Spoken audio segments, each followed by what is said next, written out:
پیدا کیا ہے، اور اس لیے کہ تم سے پہلے لوگوں کو بھی اللہ نے پیدا کیا ہے۔ اور پھر ارشاد فرمایا کہ الذی جعل لکم الارض فراشا، وہی رب ہے جس نے تمہارے لیے زمین کو فرش بنایا ہے، والسماء بناء، اور آسمان کو چھت بنایا ہے، وانزل من السماء ماء فاخرج به من الثمرات رزقا لکم، زمین کو فرش بنایا، آسمان کو چھت بنایا، پھر آسمان سے پانی برسایا جس کے ذریعے پھل نکالے، اور وہ بھی کسی اور کے لیے نہیں، رزقا لکم، تمہارے رزق کے لیے، وہ بھی تمہارے رزق کے لیے۔ یہ ساری نعمتیں تمہیں دی ہیں، اب فلا تجعلوا للہ اندادا، اب تم اللہ کے ساتھ کسی کو شریک نہ بناؤ، وانتم تعلمون، اور تم جانتے بھی ہو، تمہیں خبر بھی، تمہیں پتہ ہے کہ عبادت اللہ کی کرنی چاہیے، تمہیں پتہ ہے کہ نماز پڑھنی چاہیے، تم جانتے ہو کہ نوافل ادا کرنی چاہیے، تمہیں پتہ ہے کہ سجدے آنکھیں بند کر کے جھوٹ کی زندگی جی کے، اپنے ساتھ بددیانتی کر کے، دھوکہ دے کے اپنے آپ کو دائیں بائیں اپنے آپ کو کہیں مصروف رکھ کے کچھ وقت ضائع تو کر لیتے ہو، پر تمہیں پتہ تو ہے نا کہ عبادت اللہ کی کرنی، تمہیں اس کی خبر ہے۔ فرمایا اس رب کی، دیکھیں نا، انسان پر اگر کوئی شخص نیکی کر دیتا ہے، احسان کر دیتا ہے، تو انسان اس کے سامنے پھر گردن نہیں اٹھا سکتا، یار یہ میرے مشکل وقت کا دوست ہے، اس نے میرے ساتھ نیکی کی ہے، کبھی بھی گردن نہیں اٹھائے گا، جھکا کے رکھے گا۔ تو اگر عام کوئی نیکی کر دے تو اس کے سامنے انسان کبھی گردن نہیں اٹھاتا، تو جو رب ساری نعمتیں عطا فرمائے، جو کہے کہ تیری تخلیق میں نے کی، تجھ سے پہلوں کو بھی پیدا میں نے کیا، تیرے لیے زمین کا بچھونا بھی میں نے بچھایا، آسمان کی چھت بھی میں نے لگائی، تیرے لیے زمین سے ساری اناج کو، پھل کو، کھیتیوں کو نکالا بھی تیرے لیے، اب تو اس طرح کر کہ تو میری عبادت کر، تو میری بارگاہ میں جھک جا۔ بہت سارے نشے لوگوں کو لگے ہوئے ہوتے ہیں، ہر آدمی کوئی نہ کوئی نشہ کرتا ہے، کوئی دولت کا کرتا ہے، کوئی شہرت کا کرتا ہے، کوئی اپنی تعریف کا نشہ کرتا ہے، دو چار لوگوں سے تعریف سن کے مطمئن ہو جاتا ہے۔ ناراض تو نہیں ہو گیا اس جملے سے؟ آپ کرتے ہیں لوگ دولت کا نشہ بھی، یہ جب نقصان ہوتا ہے تو بندے بیمار نہیں ہو جاتے، پیسے ڈوب جاتے ہیں تو لوگ بیمار نہیں ہو جاتے، تو اس کا مطلب یہ ہوتا ہے کہ نشہ ٹوٹ گیا ہے۔ اب بہک ہوئے ہیں نا تھوڑے سے تو کانپتے ہیں، تڑپتے ہیں، پریشان، نشہ ہی اسی طرح ہی کرتا ہے نا، نہیں ملتا تو پریشان ہوتا ہے۔ یہ سارے نشے ہیں، مختلف قسم کا نشہ۔ اب مانتے نہیں اس بات کو، تسلیم نہیں کرتے، کیونکہ تسلیم کرنا بڑا مشکل کام ہے، اس کے لیے تو بڑی ساری چیزیں جو ہیں وہ دبوچ کے اور بڑی سارے رستے پھلانگ کے آنا پڑتا ہے، تو بڑا مشکل ہے ماننا، ورنہ کرتے ہیں ہم، ہمارا مزاج ہے۔ یہ گھومنے پھرنے کا، دنیا دیکھنے کا بھی ایک نشہ ہے، یہ بہت ساری باتیں کرنے کا بھی ایک نشہ ہے، گپ شپ کا بھی ایک نشہ ہے۔ دو چار لوگوں کی جب تک پگڑیاں نہ کھول لیں، بعض لوگوں کو نیند نہیں آتی، یہ غیبت کا، چغلی کا، بددیانتی کا، یہ بھی ایک نشہ ہے۔ اس پر ملا رومی رحمۃ اللہ نے بڑا کلام لکھا ہے، وہ کہتے ہیں مانگ کے کھانے کا بھی نشہ ہے، مانگ کے کھانے کا بھی نشہ ہے۔ وہ کہتے ہیں کہ ایک بھیک مانگنے والی خاتون تھی، تو بادشاہ کے پاس بھیک مانگنے آئی، تو بادشاہ کو پسند آ گئی، اس نے شادی کر لی۔ اب اس کو عادت تھی بھیک مانگ کے کھانے کی، تو وہ کنیزوں سے کہا کرتی تھی کہ فٹافٹ نہ روٹی لے کے آیا کرو، میں 2-3 دفعہ مانگوں تو پھر لایا کرو، کیونکہ ایک نشہ ہے نا، تو میں مانگوں 2-4 دفعہ تو پھر۔ تو انسان بہت سارے نشے کرتا ہے، یہ مانتا نہیں، یہ موبائل، یہ فیس بک، یہ سارے نشے ہی ہیں، اپنی فوٹو لگا لینا، سارا دن اسی کو دیکھتے رہنا۔ اور بڑے بڑے سیانے بندے جو وزادار ہیں، بڑے وزادار لوگ ہیں، لیکن وہ بھی سنجیدگی کے قائل نہیں، اس طرح کے نشوں کا شکار ہیں۔ یہ سارے نشے ہیں جو ہم نے پال لیے ہیں۔ ہمارے صوفیاء، ہمارے بزرگ فرماتے ہیں کہ تم اس طرح کرو، اگر سارے نشوں سے بچنا چاہتے ہو تو سجدے کا نشہ شروع کرو، سجدے کا نشہ شروع کرو۔ یہ نا اقبال کہتے ہیں، عطار ہو، رومی ہو، رازی، آپ بات کو سمجھیں، عطار ہو، رومی ہو، رازی ہو، غزالی ہو، کچھ ہاتھ نہیں آتا بے آہ سحر گاہی۔ کہتے ہیں بہت بڑا صوفی ہو جیسے فرید الدین عطار تھے، بہت بڑا تصوف کا امام ہو جیسے امام غزالی تھے، بہت بڑا تفسیر کا استاد ہو جیسے امام رازی ہو، عطار ہو، رومی ہو، رازی ہو، غزالی ہو، پر کچھ ہاتھ نہیں آتا بے آہ سحر گاہی۔ اگر سویرے اٹھ کے روتا نہیں نا اللہ کی بارگاہ میں، اگر تہجد نہیں نہ پڑھتا، تو کچھ ہاتھ نہیں آتا بے آہ سحر گاہی، پھر اس کو کوئی چیز نصیب ہے۔ میری بات کی سمجھ آ رہی ہے آپ حضرات؟ جب تک آپ سویرے نہیں اٹھتے، آپ اللہ اللہ نہیں کرتے، آپ کو نوافل کا چسکا نہیں، عبادت کا مزہ نہیں، فرمایا میری عبادت کرو، یہ شوق پیدا کرو، میں نے تمہیں پیدا کیا ہے۔ ہم لوگوں کے نشے ہیں، مختلف نشے ہیں، بڑا عجیب رنگ ہے. محفل کی صدارت کرنے والے بڑے پیر صاحب, بڑے القابات, بیچ میں سے بندہ تلاش کرنے سے بھی نہیں مل رہا, اتنے بڑے لقب ہیں اس کے. لیکن وہ ساج سنور کے 2.5 گھنٹے بیٹھا رہا محفل میں, اور نماز کا وقت آیا تو اس نے مختصر سی پڑھی, وہ نکل گیا. ہلکے سے سجدے کیے. اتنا بڑا عشق رسول نعت خواں, ہو کیا بات ہے. اور عشق رسول کا بہت بڑا پیغامبر, بہت بڑا مبلغ, اور بیچارہ سمجھ ہی نہیں سکا کہ اللہ کے رسول نے فرمایا تو نماز پڑھ میری آنکھیں ٹھنڈی ہو جائیں گی. تو یہ نشے کے عادی تو ہیں پر حقیقت کے قائل نہیں ہیں. یہ بس ٹھیک ہے, خوابوں کی دنیا میں لوگ زندہ ہیں, پر جن کو یہ جو نشہ تھا نا عبادت کا, یہ میرے رسول پاک کی چاہت ہے, یہ میرے نبی کریم علیہ السلام کی. آپ دیکھیں نا حضور مہینوں جا کے غار حرا میں بیٹھتے. کیا وہاں تبلیغ کرتے تھے؟ کوئی کتاب لکھتے تھے؟ رسول کریم علیہ السلام مہینہ رہتے غار حرا میں. کوئی نہ مجھے دیکھے, کوئی نہ مجھے ملے. حضور یہاں کیا ہے؟ فرمایا میں اپنے رب کی عبادت کروں گا. نبی کریم علیہ السلام نے سجدوں کے ساتھ پتھروں اور پہاڑوں کو آباد کر دیا, سجدوں کے ساتھ.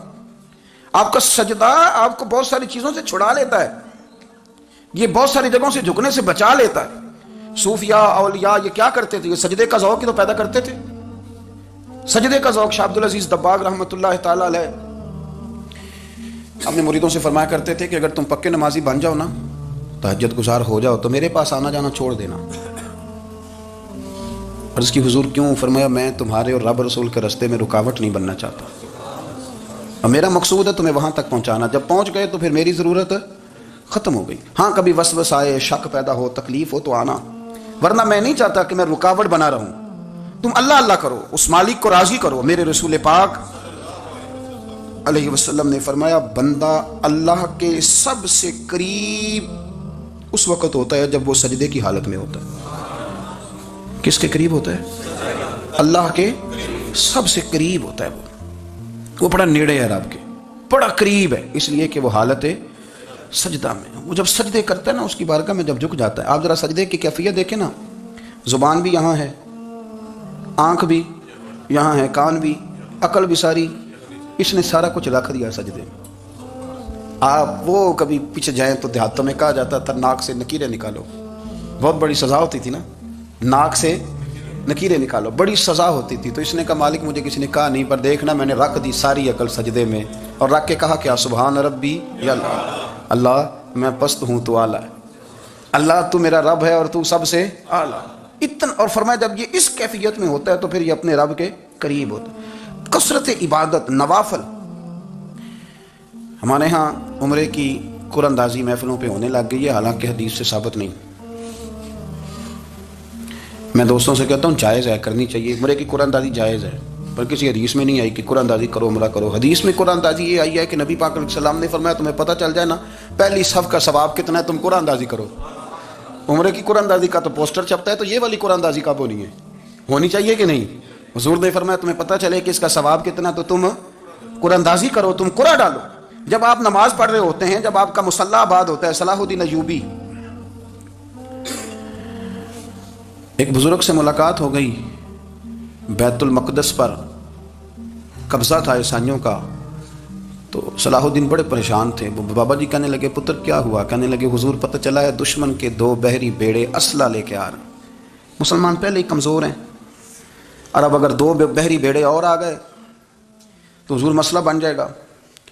تو میں پریشان ہوں کہ کس طرح یہ کم مسئلے والی ہماری فوج ہے کیسے مقابلہ کرے گی. تو بابا جی کہنے لگے پتر اس طرح کرنا, آج رات تو بھی دعا کرنا اور میں بھی کروں گا, تو بھی دعا کرنا. آپ ناراض نہ ہونا, ہم تو پیروں والے ہیں, ہم تو پیروں کے نوکر غلام ہیں, ہمارا تو گزارا ہی نہیں, ہمیں تو ملتا ہے سارا کچھ وہاں سے. پر میرا سوال یہ ہے کہ تعویذ لینے جاتے ہو نفل کیوں نہیں پڑھتے, رات اللہ اللہ کیوں نہیں کرتے؟ یہ بھی تو ہمارے بزرگوں کا ہی طریقہ ہے, انہوں نے تو ہمیں سکھایا ہے. صلاح الدین ایوبی سے بزرگوں نے کہا کہ رات آج نا اللہ اللہ کرنا, تو میں تیرے لیے دعا کروں گا, تو بھی دعا کرنا. تو بندہ جب دکھی ہوتا ہے تو سجدہ کرتا ہے, تو پھر ہی تو مصلی بھیگ جاتا ہے, پھر ہی تو مزہ آتا ہے. سکھی بندہ تو کعبے جا کے نہیں روتا. دکھی تھے, تکلیف تھی, تو سر رکھا سجدے میں تو تڑپ گئے. اور وہ بابا جی کہتے ہیں میں مسجد آیا تو صلاح الدین چیخے مار کے رو رہا تھا, اور کہہ رہا تھا مالک میں کوئی اپنی شان کے لیے تو نہیں نہ لڑ رہا, اللہ کو میں کوئی قبضوں کے لیے تو نہیں لڑ رہا, مالک تیرے لیے لڑ رہا ہوں, مجھے بے آبرو نہ کرنا, میری مدد فرمانا. کہتے ہیں میں آیا تھا کہ مسجد میں دعا کروں گا, پر صلاح الدین ایوبی کو روتے دیکھا تو میں لوٹ گیا. تو سویرے صلاح الدین ملے تو بڑے خوش تھے. میں نے کہا پتر کیا ہوا؟ کہنے لگے حضور وہ بحری بیڑے دو آ رہے تھے نا اسلحہ لے کے, دونوں ڈوب گئے پانی میں ڈوب گئے. تو بابا جی کہنے لگے صلاح الدین وہ پانی میں نہیں ڈوبے, وہ تیرے آنسوؤں میں ڈوب گئے, وہ غرق ہو گئے. وہ جو تم نے مسلح بات کیا تو وہ تیرے آنسوؤں میں ڈوب گئے, وہ غرق ہو گئے, وہ تباہ اتنے قیمتی تھے تیرے آنسو کے بہا لے گئے دشمن کے بحری بیڑوں کو. میرے بھائی ٹھیک ہو گیا جی, میرے عزیز سمجھ لیں اس بات کو ہمیشہ کے لیے, اور اس پر غور کرنے اچھے طریقے سے کہ میرے رسول کریم سید عالم صلی اللہ علیہ وسلم نے نا ہماری توجہ دلائی, حضور نے ہمیں بتلایا, ہمارا ذوق بڑھایا عبادت کی طرف. ایک صحابی تھے حضرت ابو فاطمہ رضی اللہ تعالیٰ عنہ, یہ ترمذی شریف کی حدیث ہے. نبی پاک علیہ السلام نے فرمایا ابو فاطمہ قیامت کے دن مجھ سے جلدی ملنا چاہتے ہو کہ دیر کے ساتھ؟ تو کہنے لگے حضور کون ہوگا جو دیر سے ملنا چاہے گا, ہم نے تو جان دے دی وعدہ دیدار پر. اعلیٰ حضرت فرماتے ہیں جان دے دی وعدہ اور نقد اپنا دام ہو ہی جائے گا.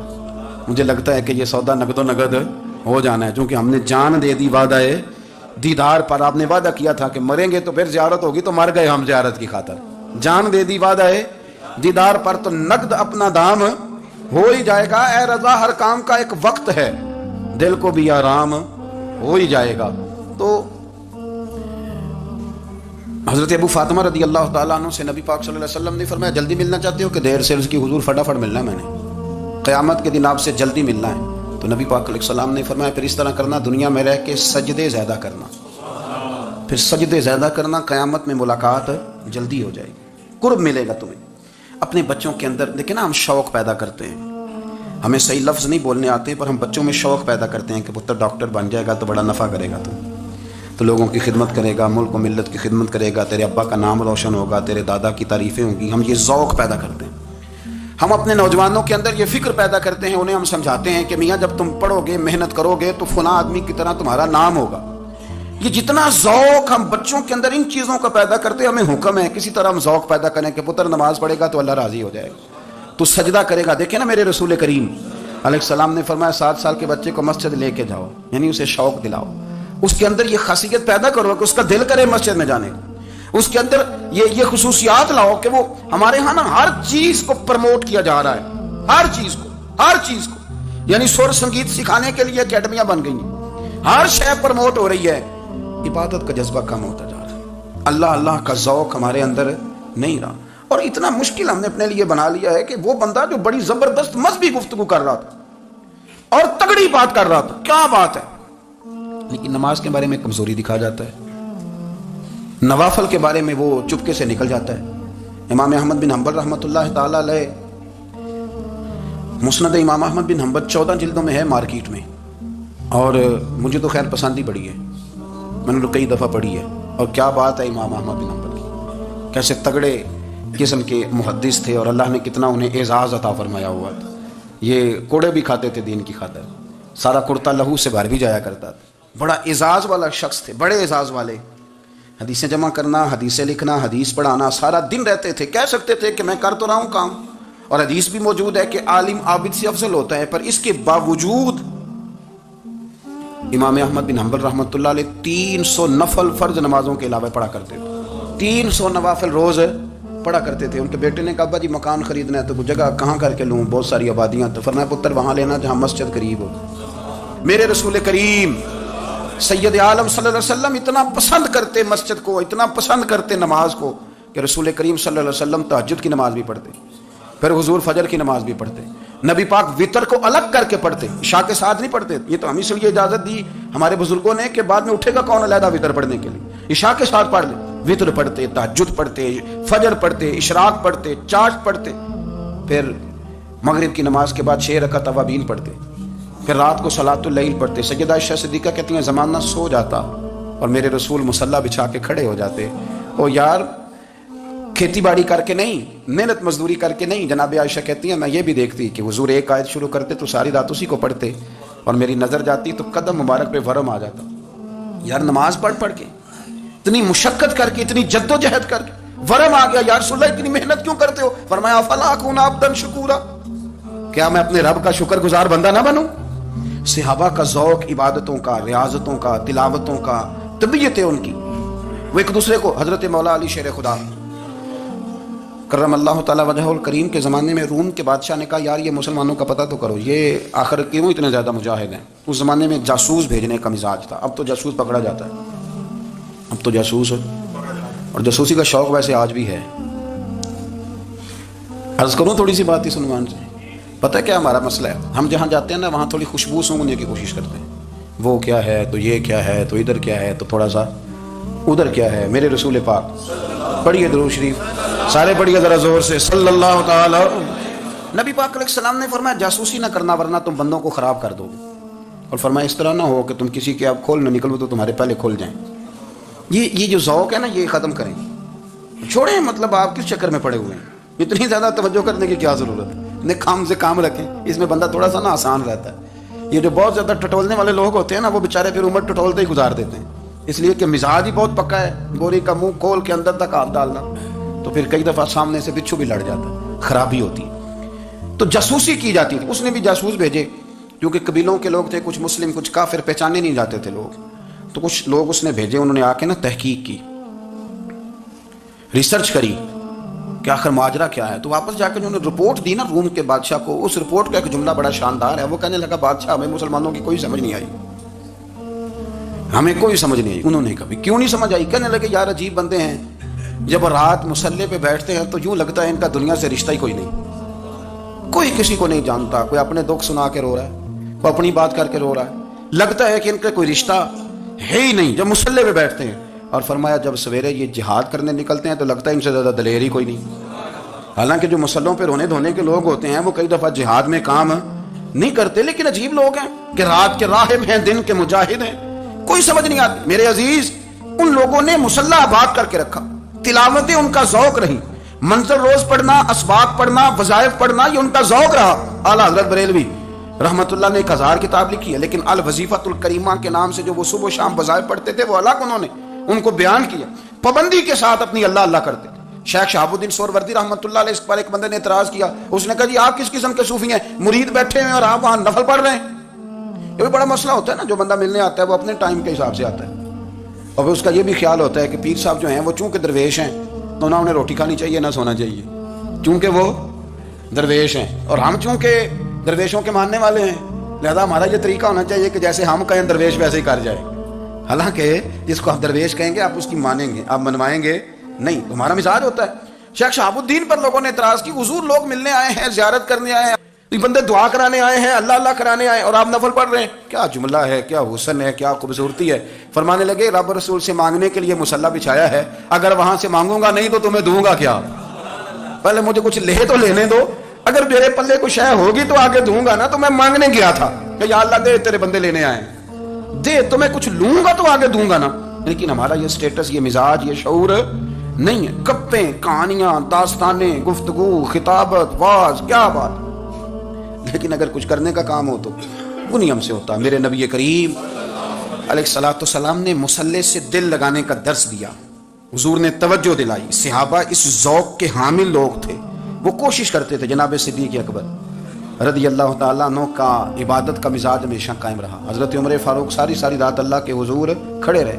حضرت عثمان غنی رضی اللہ تعالیٰ عنہ عشاء کی نماز پڑھ کے 2 رکعتوں کی نیت باندھتے تھے، 15 سپارے پہلی رکعت میں پڑھ دیتے تھے اور 15 سپارے قرآن مجید کے دوسری رکعت میں پڑھ دیتے۔ آپ نے نا حضرت عمر فاروق کے وصال کے بعد ان کی ایک بیوہ سے نکاح کیا،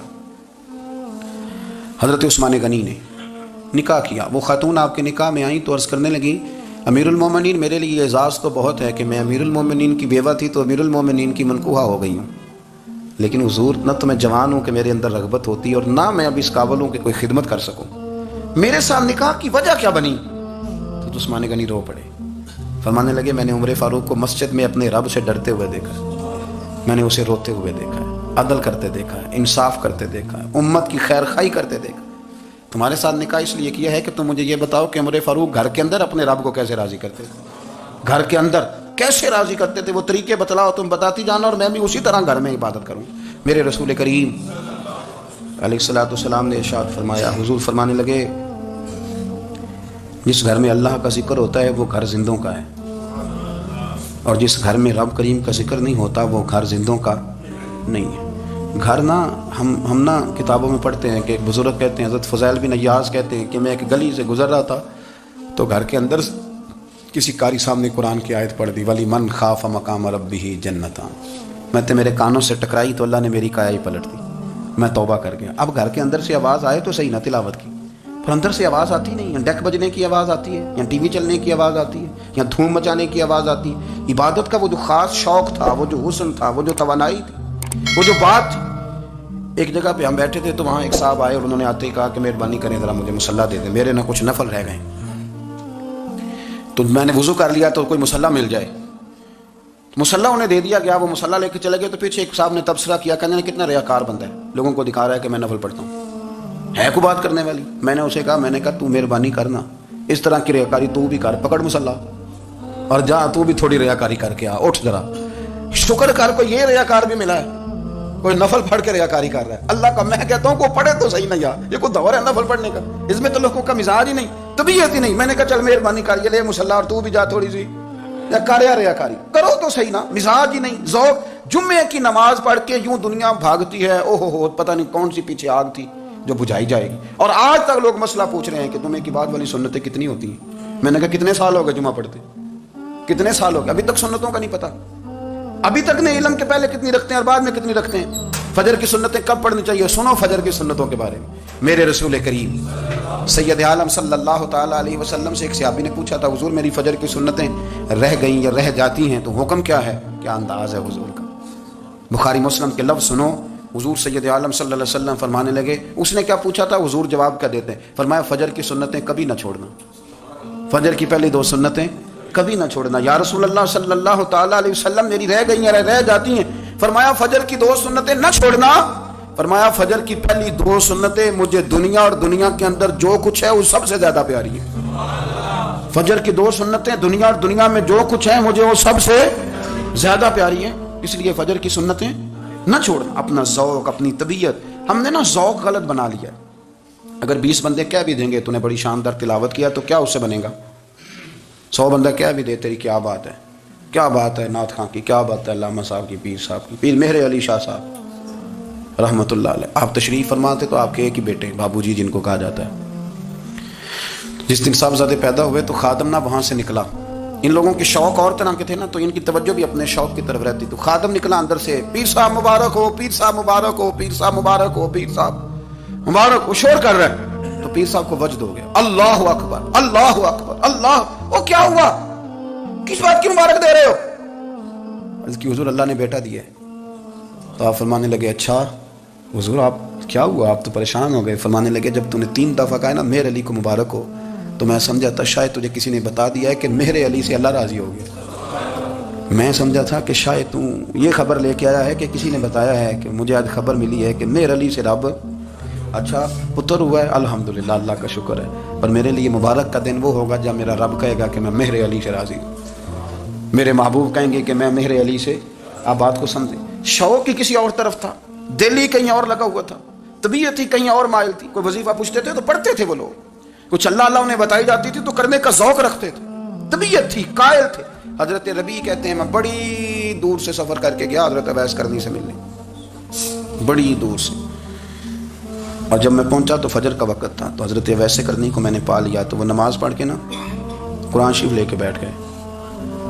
فرماتے ہیں اشراق چاشت کا وقت ہوا تو نفلوں کی نیت باندھ لی۔ محدث ابن الجوزی نے لکھا ہے، فرماتے ہیں پھر جب زوال کا وقت ہوا تو مسجد میں جھاڑو دینے لگ گئے۔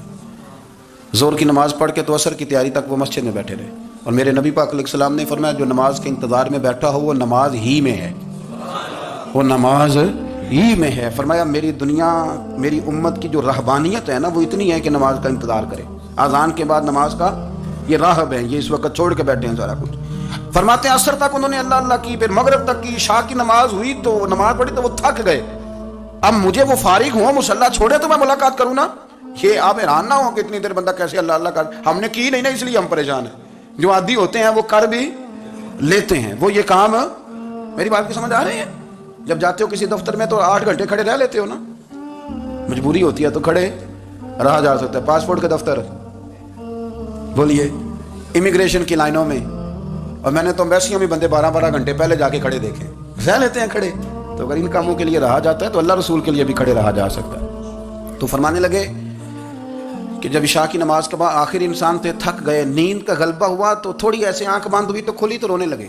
حضرت ویسے کرنی رو کے کہنے لگے مالک مجھے غافل تو نہ کر، ابھی میں نے کیا بھی کچھ نہیں، دن ختم ہو گیا، کوئی نفل نہیں، کوئی اللہ اللہ نہیں، اللہ مجھے غافل نہ کر، میری مدد فرما.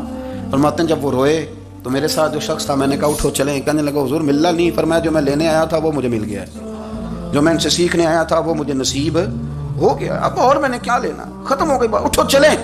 اللہ کے بندوں نے حضرت ربیہ بن کعب اسلمی رضی اللہ تعالیٰ عنہ فرماتے ہیں، کہتے ہیں جب بنو قریظہ اور بنو نذیر یہودیوں کے ساتھ حضور علیہ السلام نے جنگ کا اعلان فرمایا تو وہ دشمن ہو گئے. ہمیں خطرہ تھا کہ وہ رات کو کہیں محبوب کو تکلیف نہ دیں، تو کچھ لوگ نا تلواریں لے کے نبی پاک کے دروازے پہ پہرے داری کرتے تھے. گن مین رکھنا حرام نہیں، اگر کسی کو واقعی خطرہ ہو تو اس کے لیے سنت بھی ہے. حضرت علی المرتضیٰ تلوار لے کے حضور کے گھر کا پہرا دیتے تھے. حضرت ربیہ بن کعب اسلمی رضی اللہ تعالیٰ عنہ فرماتے ہیں کہ رات میری ڈیوٹی تھی کہ میں حضور کے گھر کا پہرا دوں گا. تو فرماتے ہیں میں باہر سن رہا تھا، ساری رات ہی میرے نبی پاک نے اللہ کی تسبیح پڑھی، ساری رات، کبھی تسبیح، کبھی تحلیل، کبھی تحمید، کبھی تکبیر، ساری رات. فرماتے ہیں ساری رات حضور پڑھتے رہے اور ساری رات ہی میں سنتا رہا.